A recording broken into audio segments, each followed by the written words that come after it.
This is a foreigner in the Philippines. Just thinking about all of the different influences that we have on our lives, both good and bad, and how we come sailing through them or not. And I'm looking at where do I get my influences, and so much of what's happened to me, and so much of what I've learned has been to do with books. And of course now I'm a writer, and I write short stories. You can see 3 of my books on Amazon.com under Terence Flannery.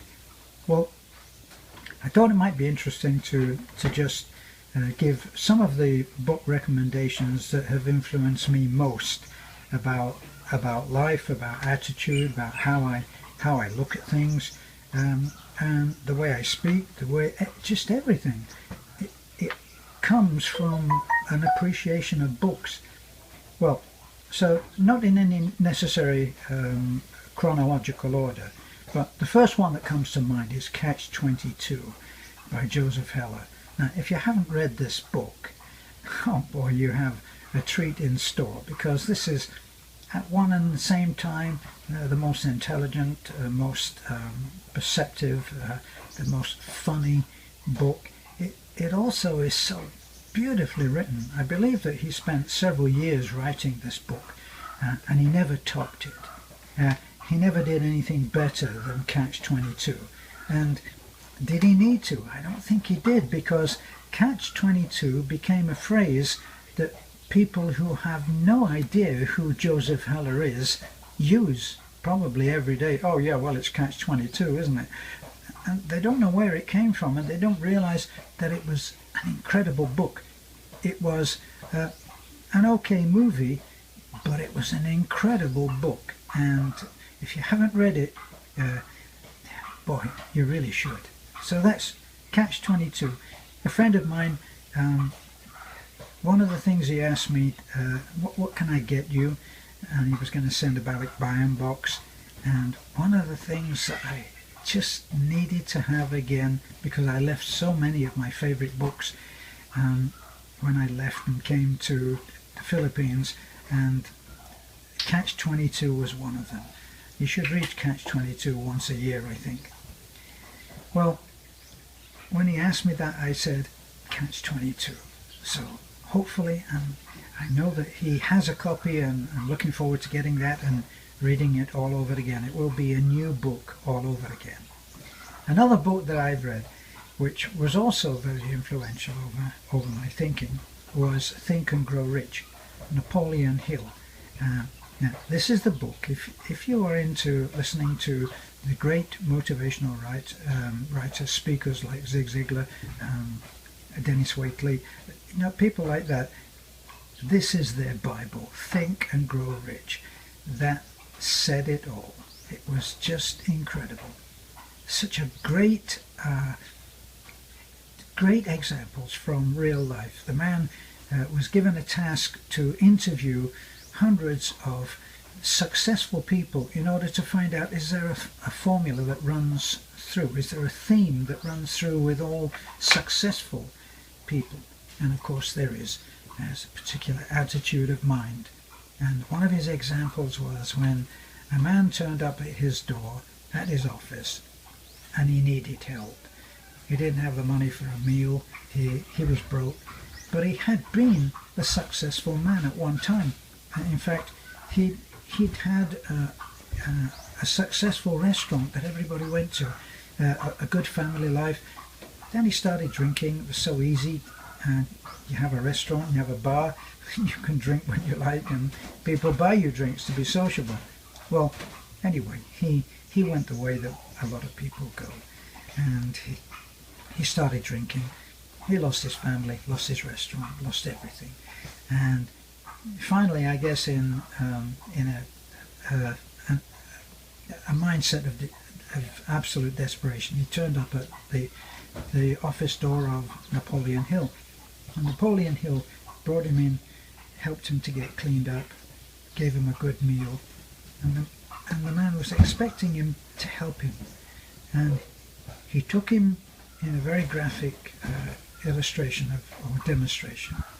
he took him to the mirror and he said, there is one person that can help you to change your life, and you are looking at him. I thought that was a great illustration. Now, of course, I've read the New Testament. I've read the Old Testament, struggled with it.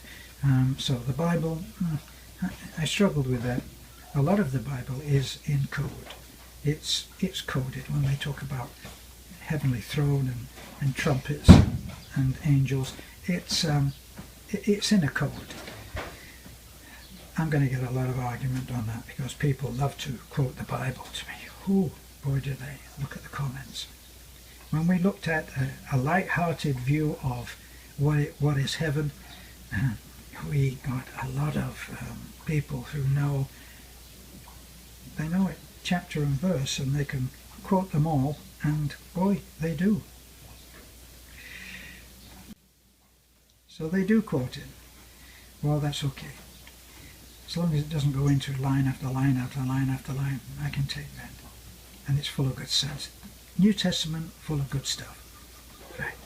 Now, the most influential writer to me, the most beautiful writer, the most sensitive, the most perceptive of any of the writers in the world was the great American literature, John Steinbeck. I'm stumbling over the words here. His writing just left me often in tears, was just so emotional, but so far-seeing, sees right into the heart. And the one thing that he does is, or the one thing he doesn't do, is to write in a judgmental way. So he can write about the most incorrigible of villains, and yet not judge him. And I learned a lot from that. What did I read of his? The Grapes of Wrath. I cried all the way through the Grapes of Wrath. East of Eden.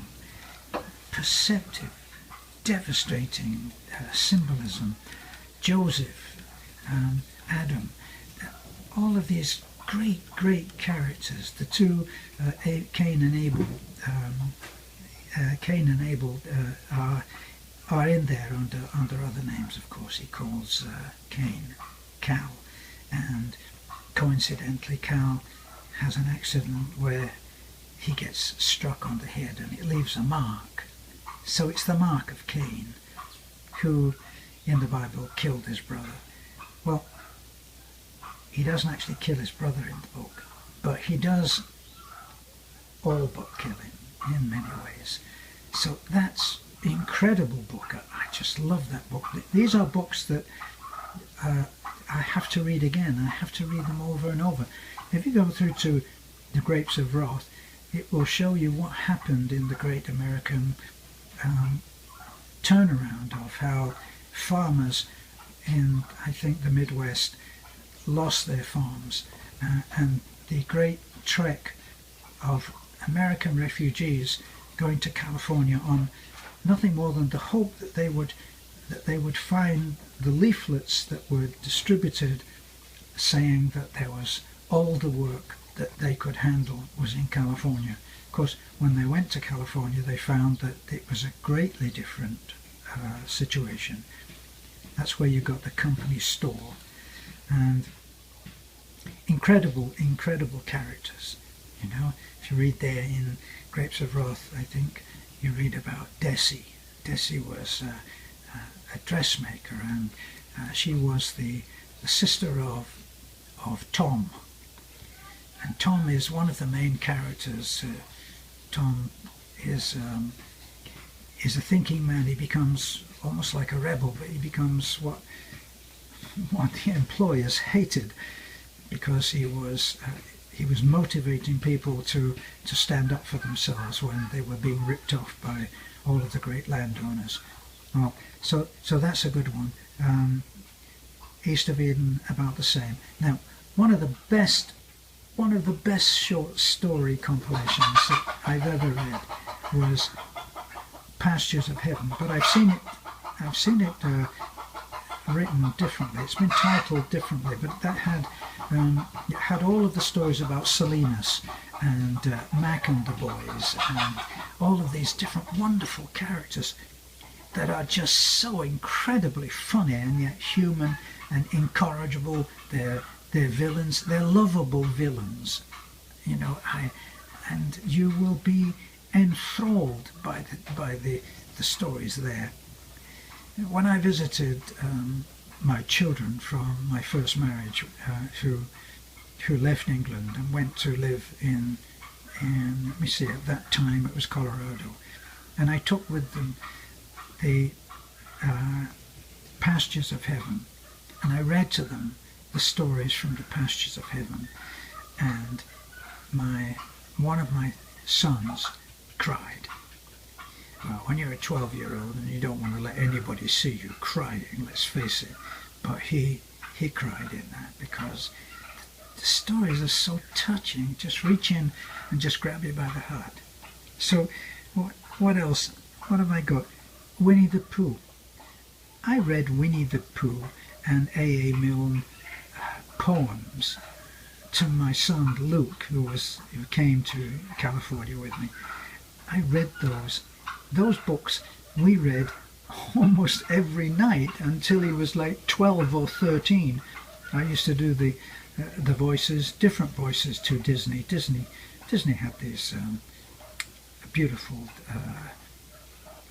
people who are very skilled at doing voiceovers and doing different character voices, and unfortunately Winnie the Pooh got kind of ruined for us because they weren't my voices. But we read Winnie the Pooh and all of the incredible stories of Winnie the Pooh. Winnie the Pooh, you think about Winnie the Pooh, one Thursday, Piglet and Winnie the Pooh decide that they'll go to see everybody in the enchanted forest. And so they set out, but on that particular day the wind is howling. It's like gale force wind, and Piglet is the one that worries about everything, and Winnie the Pooh is the one that sails through life and never worries about a damn thing. So he's just wonderful. He's not courageous or strong, he's just not aware of any danger. Well, Piglet is walking along and he's sticking very close to Pooh, and he looks at the trees, and the trees are waving about and bending over, it seemed, in the wind, and they're leaning into the wind to be able to walk. And Piglet says to Pooh, Pooh, what will happen if one of the trees gets blown over on the top of us? And Winnie the Pooh thought about it and he said, well, what if it doesn't? Which I thought was wonderful. Piglet say, what if it does? Winnie the Pooh says, what if it doesn't? And that's one of the books there. Now, let me see. I did read one by Truman Capote. It's probably the only one that I've ever read of Truman Capote, but he wrote a brilliant short story called, I think it was called The Way of Things, and it was about a young man that came and lived with his in-laws, with his very young wife, and she's pregnant, and they live with this tyrant of an aunt, and it's written from the viewpoint of the young man who had a perfectly good job at the cash and carry, and he always referring to this. Well, you know, I had a perfectly good job at the cash and carry. That's what I left to get here.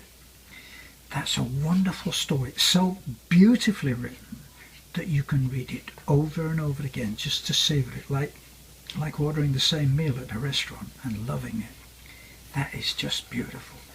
So that Flannery O'Connor, I haven't read too many of her works, but I did read one of her short stories, which was just brilliant for me. And unfortunately, I never ever found any more of her books, and I had lots of other books to read as well. So these are books which have influenced the way that I think, but not by any means all of them. I was given a book which was of short stories of every one of the famous writers in the world, and there were almost 100. Boy, I read every one. you know, from Chekhov to Flannery O'Connor to John Steinbeck, they were all in there, and it was a feast of words. So if you're into reading, realize that when you read and you choose those books, boy, they are influencing the way that you think.